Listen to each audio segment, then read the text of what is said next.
this week on the West Block. We're working with airlines, we're working with airports, and we're doing everything we can to ease those bottlenecks. After weeks of airport chaos, Ottawa lifts vaccine mandates for air and rail passengers. But with some restrictions remaining, the government is under pressure to lift them all. Will it happen? We'll ask Minister of Transport Omar Alghabra. And the Finance Minister makes her pitch to Canadians on the Liberal government's plan to help in turbulent times, from rising interest rates to high inflation. While fighting inflation is the central bank's job, good government policy can make it easier. Is it new, and is it enough? We'll ask economist Don Drummond to reality check the government's affordability plan and weigh in on whether we could be heading for a recession. I want to unite the party, and I want to offer a national vision, not based on anger. Jean Charest says he's the best candidate to unify the Conservative Party, but he needs to win the leadership first. We'll ask him about his path to victory and front-runner Pierre Poilievre. It's Sunday, June 19th, and this is the West Block.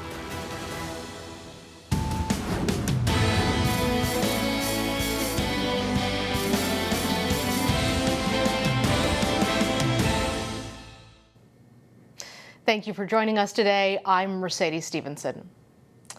Summer travel is just around the corner, but long security and customs lines have created chaos at Canada's biggest airports. Some vaccine mandates are lifting starting tomorrow, but others will remain. Let's break it down and have a look at what's going and what's staying.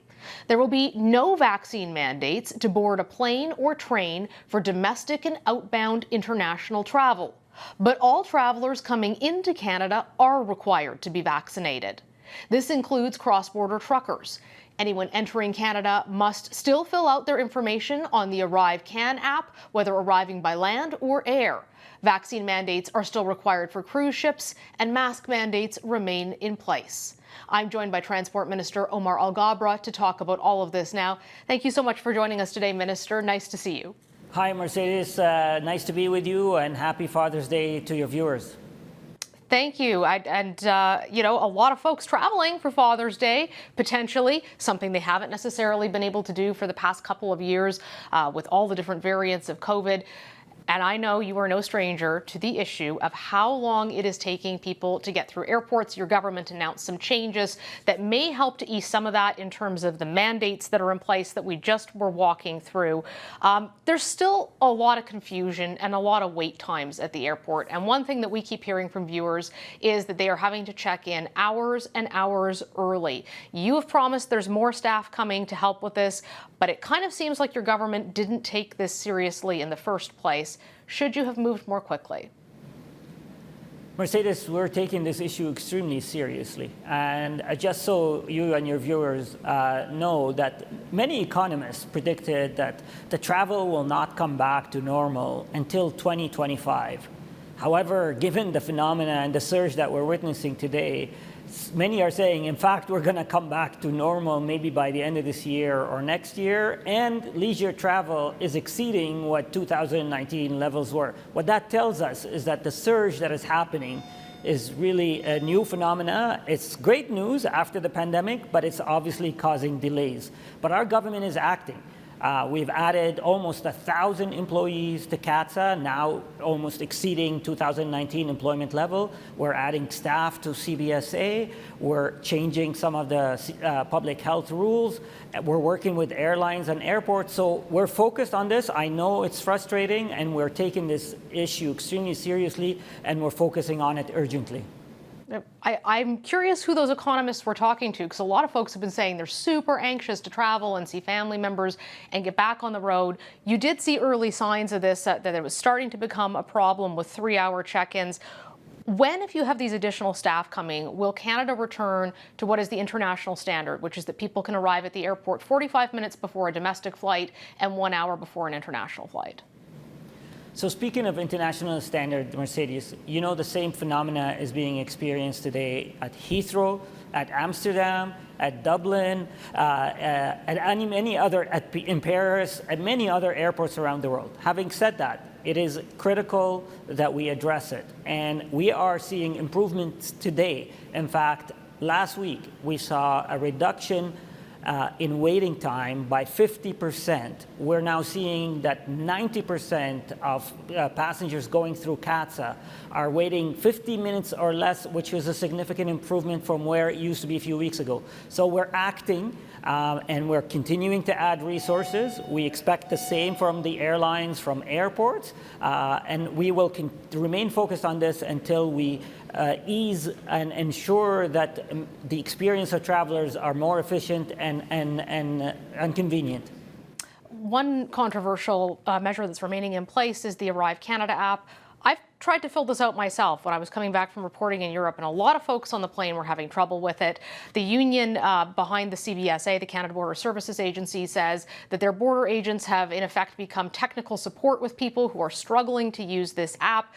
The border mayors have asked you to get rid of it. Why are you keeping the ArriveCAN app in place when it's creating so many delays and so many problems? Mercedes, the ArriveCAN tool continues to be a valuable tool for our border agents. We still have a vaccination requirements for international arrivals, like many countries around the world. And ArriveCAN is a tool that enables our custom agents to verify the vaccination status of an arrival. Having said all of that, we are working with public health agency, we are working with CBSA, we're working with airports and with travelers and border communities to ensure how we can improve compliance of ArriveCAN. Today we have over 90% compliance rate, but I know that there's more that can be done, and we're working on ensuring that we can improve the experience of ArriveCAN. But it continues to be a critical tool to protect the health and safety of Canadians. The National Airlines Council of Canada put out a statement saying that over 100 countries have removed the vaccination requirement for people flying into the country. You've removed the vaccination requirement so you can fly inside Canada and get on trains in Canada if you're not vaccinated, and you can leave Canada on a plane if you're not vaccinated. Why is coming into Canada on a plane different that you decided to keep the vaccines for that? First of all, vaccines continue to be a meaningful tool in reducing the severity of the infection.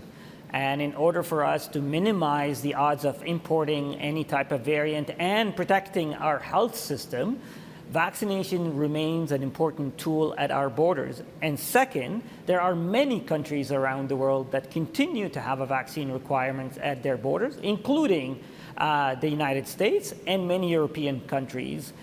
So it is an important tool. We've said to Canadians from the beginning, we will continue to be prudent, focused on protecting the health and safety of Canadians, focused on protecting our healthcare system, and vaccination requirements at the border is an element of that protection that we're offering Canadians.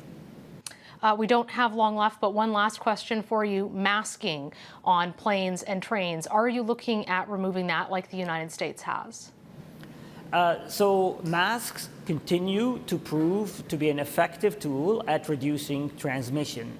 Science and data have proven and continue to prove that.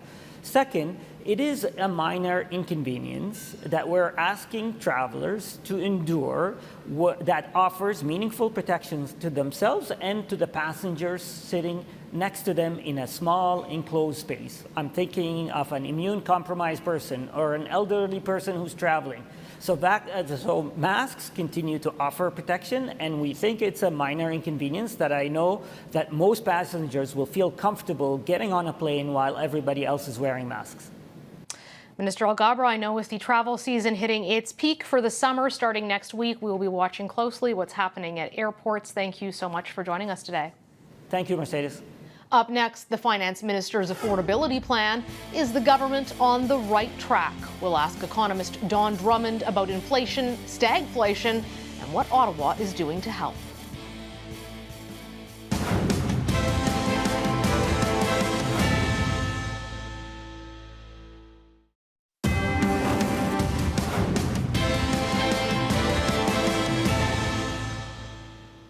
The rising cost of living from gas to groceries is putting a strain on Canadians with no signs of slowing down. Last week, Finance Minister Chrystia Freeland gave a speech on the Liberal plan to tackle inflation. She highlighted Ottawa's $8.9 billion affordability plan, which was a re-announcement basically of previously earmarked money and programs by the government. What Freeland didn't do is promise more money on top of that. Instead, she stressed fiscal restraint. Did her plan strike the right balance, and how will it resonate on Bay Street and Main Street? Joining me to talk about this is noted economist and Queen's University fellow Don Drummond. Thank you so much for joining us today, Mr. Drummond. Nice to see you. You're welcome. Thank you.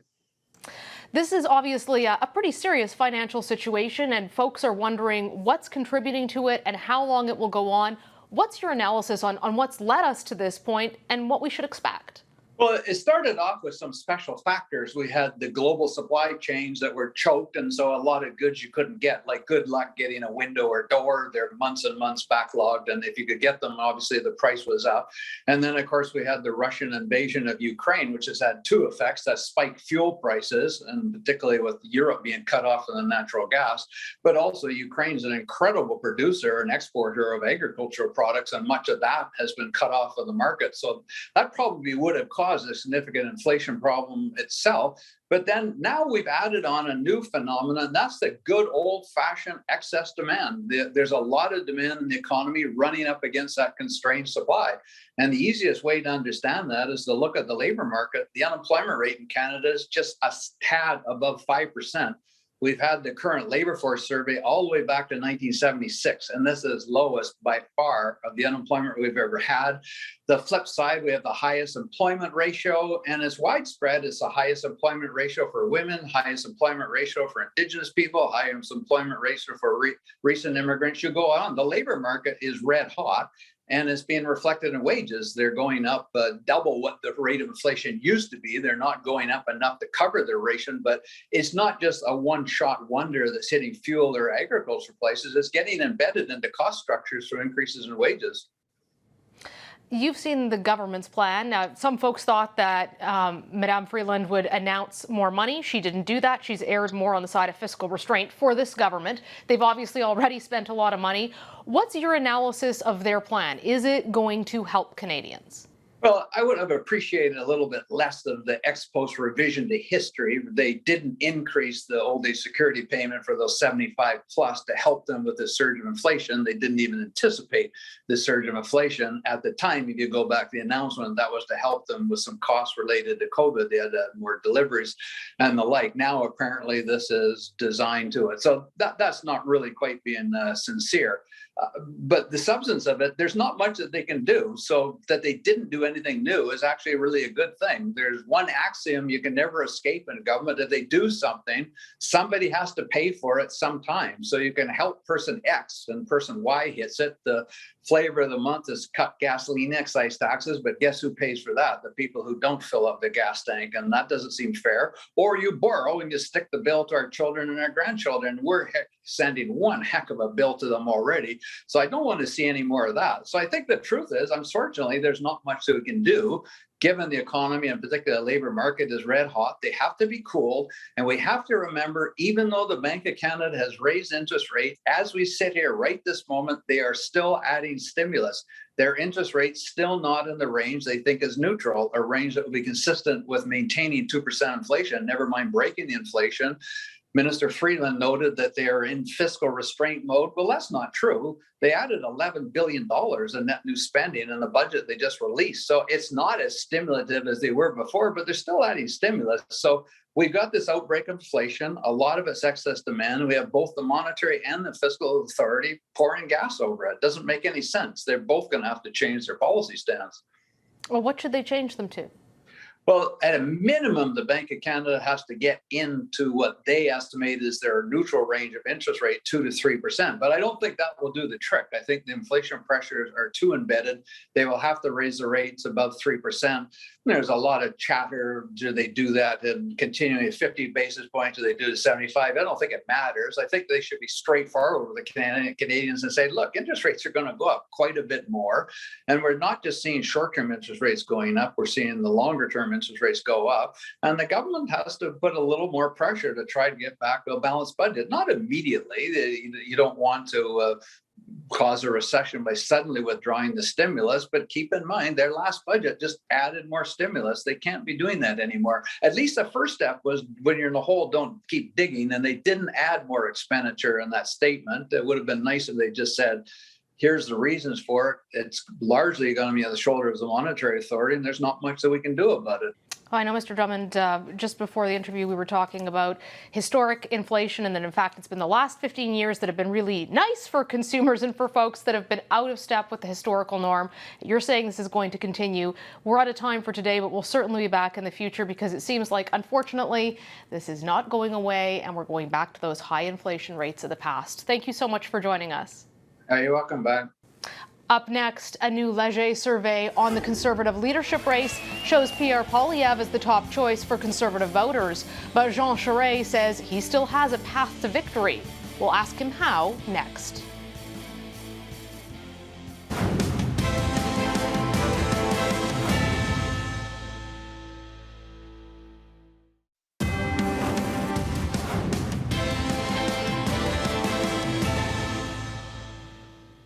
Jean Charest is pitching himself as a political unifier who can challenge Justin Trudeau with his centrist brand of conservatism and extensive political experience.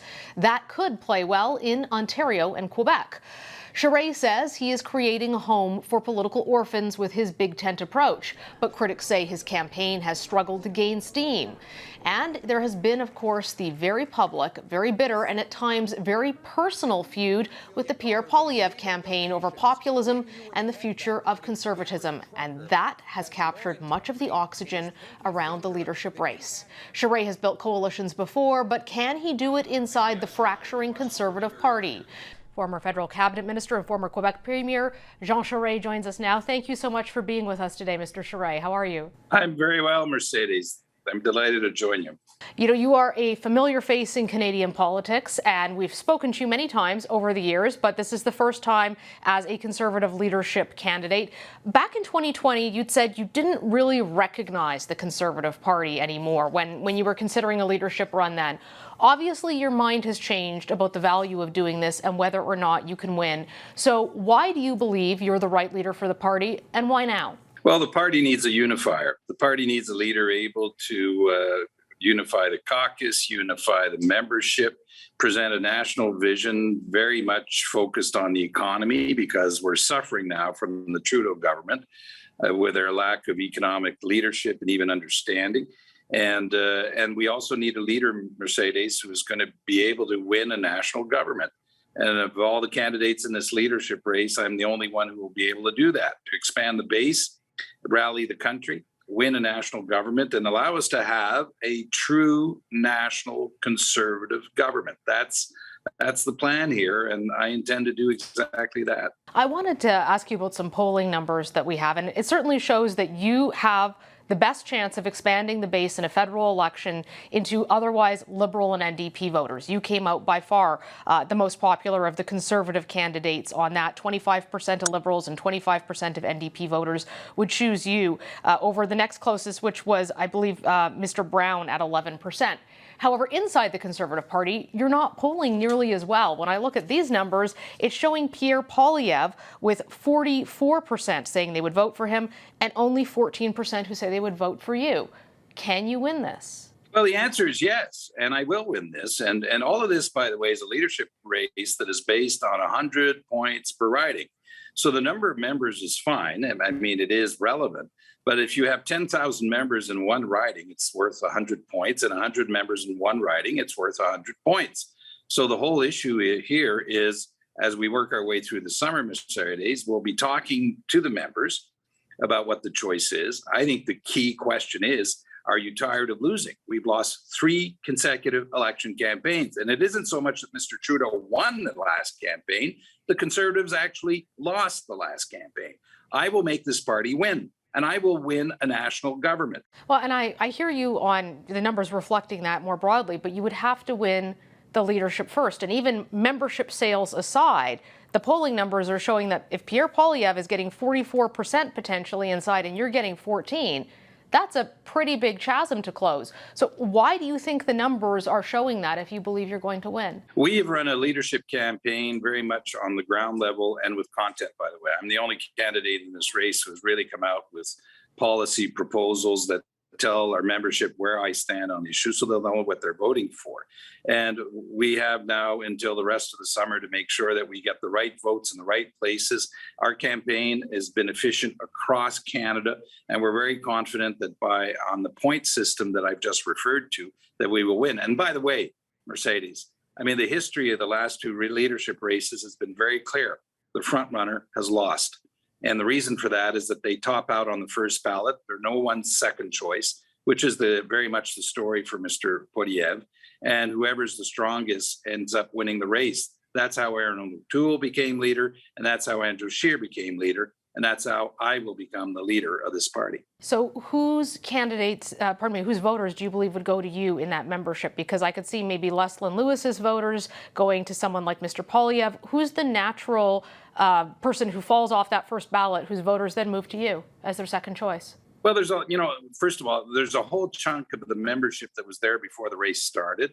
And then there's more than 100,000 people who are, let's call them walk-ins, who just took up a membership without going through any of the candidates. And we know that a plurality of those individuals are going to be supporting me in this leadership race. So those are the people who would be voting for me. On the second ballot, we definitely know that the consensus candidate on second choice is my campaign and my candidacy. So no matter who the other candidates are, I think I am the preferred second choice of all the candidates and all the members in this leadership race. There's been a lot of tension between you and Pierre Poilievre's campaign and Mr. Poilievre. That's been no secret.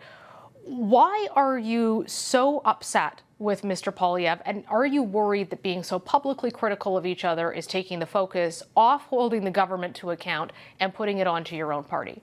Well, I've been very open, Mercedes, about debating in this leadership race. In fact, I want to debate, another debate organized by the party. It's Mr. Poilievre who doesn't want to debate. We've asked to have the interim list of the leadership membership. Mr. Poilievre has said he doesn't want that. We've been very open, transparent about where we stand on issues, and I'll leave it to Mr. Poilievre to continue to hide and not want to talk to the press, not want to talk to the membership of the party, and run this hide-and-seek campaign.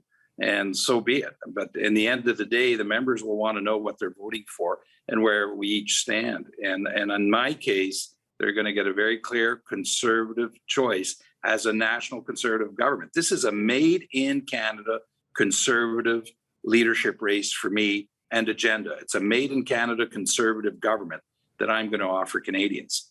Mr. Charest, thank you so much for taking the time to join us today and sharing your perspectives on the leadership. Thank you, Mercedes. Bye-bye. That's our show for today. Thanks for watching. All of us here at the West Block would like to wish a happy Father's Day to all the dads out there and to all the dads who work on this show. Dads hold a special place in our hearts and in our lives, and I know I sure miss mine. For the West Block, I'm Mercedes Stephenson.